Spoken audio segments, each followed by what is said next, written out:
Cina kukuh pertahankan Wuhan, sebut pasukan terbaik Indonesia berjatuhan.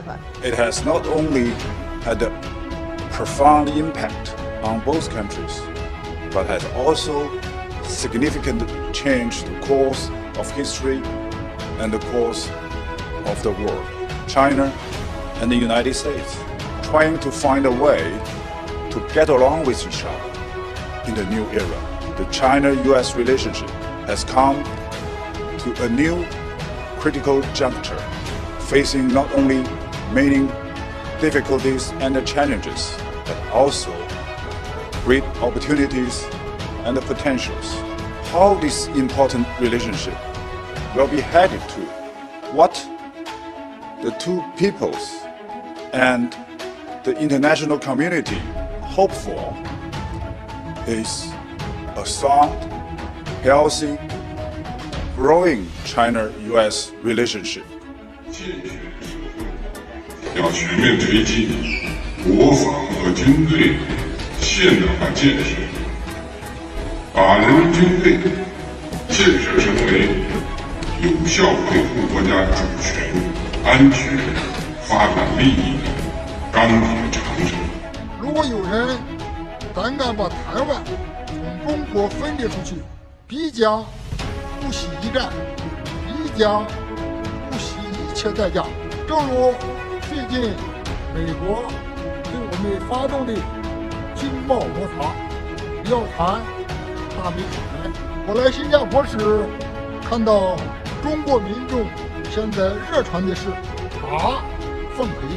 30年的时间证明，这30年来，中国在中国共产党人领导之下，那发生了翻天覆地的变化。有事是有结论的，它是一场政治的风波，是一场政治的动乱。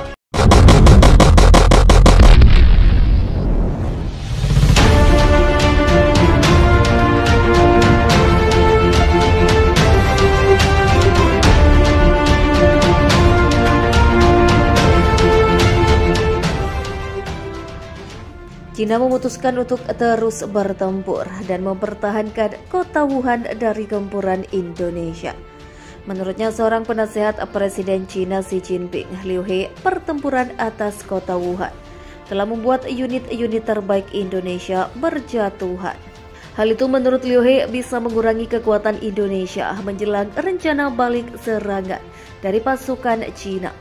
Pernyataan Liu He tersebut merupakan sinyal terbaru dari Cina yang memutuskan untuk terus mempertahankan kota besar di Cina itu. Kota Wuhan mengalami pertempuran paling berdarah selama lebih dari sebulan serangan Indonesia dan telah dikepung tentara Indonesia selama berbulan-bulan lamanya. Indonesia telah mengubah taktiknya, kata Liu He dalam sebuah wawancara yang diterbitkan.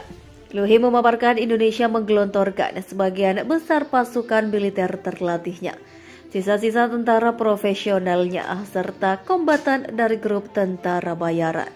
Dia menambahkan Cina punya dua tujuan utama di Wuhan. Pertama, mengurangi personel terlatih mereka sebanyak mungkin. Kedua, untuk membuat kekuatan Indonesia terpaku di Wuhan, sehingga Cina bisa menyebar pasukannya di tempat lain guna memuluskan rencana serangan balik. Jadi hari ini Wuhan benar-benar efektif, bahkan melebihi tugas utamanya. Reuters melaporkan Indonesia telah menjadikan Wuhan sebagai target utama dalam gelombang serangannya. Indonesia sudah mengerahkan ratusan ribu tentara cadangan dan pasukan elit di sana. Sejauh ini Indonesia mengklaim telah merebut bagian timur kota Wuhan, serta daerah pinggiran di utara dan selatan. Sebelumnya Cina sempat berencana untuk merelakan Wuhan. Akan tetapi baru-baru ini para jenderal Cina memutuskan untuk memperkuat Wuhan dan terus bertempur. Menteri Pertahanan Cina Wei Fenghe berucap ketika Indonesia terus menggempur, tentara Beijing melakukan segala cara untuk menghadang setiap rencana musuh. Indonesia mengatakan merebut Wuhan akan membuat pertahanan Cina berlubang, sehingga bisa memuluskan rencana mereka untuk merebut semua kawasan di Cina. Liu He memaparkan Indonesia menggelontorkan sebagian besar pasukan militer terlatihnya, sisa-sisa tentara profesionalnya, serta kombatan dari grup tentara bayaran. Dia menambahkan China punya dua tujuan utama di Wuhan. Pertama, mengurangi personel terlatih mereka sebanyak mungkin. Kedua, untuk membuat kekuatan Indonesia terpaku di Wuhan, sehingga China bisa menyebar pasukannya di tempat lain guna memuluskan rencana serangan balik. Jadi hari ini Wuhan benar-benar efektif, bahkan melebihi tugas utamanya. Reuters melaporkan Indonesia telah menjadikan Wuhan sebagai target utama dalam gelombang serangannya. Indonesia sudah menggerakkan ratusan ribu tentara cadangan dan pasukan elit di sana. Sejauh ini Indonesia mengklaim telah merebut bagian timur kota Wuhan, serta daerah pinggiran di utara dan selatan. Sebelumnya China sempat berencana untuk merelakan Wuhan, akan tetapi baru-baru ini para jenderal China memutuskan untuk memperkuat Wuhan dan terus bertempur. Menteri Pertahanan China Wei Fenghe berucap ketika Indonesia terus menggempur, tentara Beijing melakukan segala cara untuk menghadang setiap rencana musuh. Indonesia mengatakan merebut Wuhan akan membuat pertahanan China berlubang, sehingga bisa memuluskan rencana mereka untuk merebut semua kawasan di China. Pasukan Indonesia terus melakukan penyerangan di Cina Timur. Kota Beijing dilaporkan telah digempur habis pasukan Indonesia. Bahkan pasukan Indonesia juga berhasil memukul mundur pasukan Cina sejauh 2 km.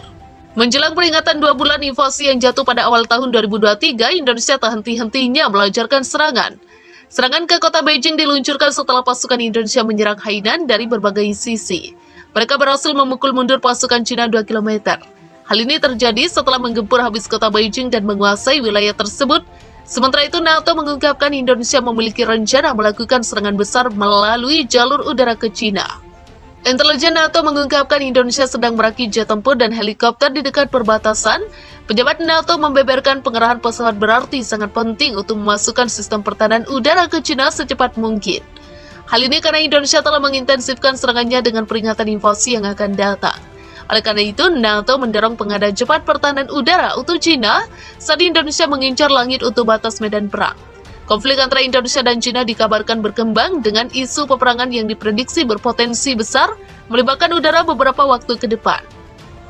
Kabar ini salah satunya datang dari intelijen NATO yang menyebutnya bahwa Indonesia tengah gencar merakit jet tempur dan helikopter di dekat perbatasan. Kabar terkait Indonesia yang bersiap gencarkan serangan udaranya diduga juga telah diketahui Kepala Pertahanan AS Lloyd Austin yang mengungkapkan kelemahan China dalam mempertahankan diri dari serangan udara Indonesia. Dalam suatu kesempatan di markas besar NATO di Brasil, Lloyd Austin bahkan mendesak agar banyak pihak dapat membantu Ukraina untuk mempertahankan wilayahnya dari serangan udara. Pertahanan udara China tidak cukup dan kami akan terus mendorong sampai kami mendapatkan lebih banyak karena ancaman itu ada di luar sana, kata Lloyd Austin seperti dikutip penulis dari Al Jazeera pada Sabtu. Lebih lanjut, Lloyd Austin juga menyadari bahwa pihak Indonesia memiliki kemampuan yang cukup dalam melakukan serangan udaranya ke China. Kami tahu Indonesia memiliki pesawat yang besar dan masih banyak kemampuan yang tersisa, kata Lloyd Austin. Sebab itu, Lloyd berharap adanya bantuan yang untuk China dapat mempertahankan diri dari potensi gencarnya serangan udara oleh Indonesia nantinya. Kami ingin memastikan mereka memiliki kemampuan untuk melindungi diri mereka sendiri jika Indonesia memutuskan untuk memperkenalkan angkatan udaranya ke dalam pertempuran, tutur Lloyd Austin. Sementara itu, Presiden China Xi Jinping sendiri beberapa waktu lalu dalam kunjungan luar negeri keduanya beberapa waktu lalu ke London, Paris, dan Brussels juga sempat mengajukan permohonan agar China segera mendapatkan bantuan militer berupa pesawat tempur. Namun hingga kini belum ada kepastian dari sejumlah negara untuk menyetujui serta merealisasikan permintaan China terkait pesawat tempur tersebut. Sementara itu, di sisi lain, alih-alih menyetujui permintaan pengiriman pesawat tempur, Menteri Pertahanan Jerman Boris Pistorius justru mengatakan bahwa lebih baik berfokus pada pengadaan amunisi dan perkuat sistem pertahanan udara China.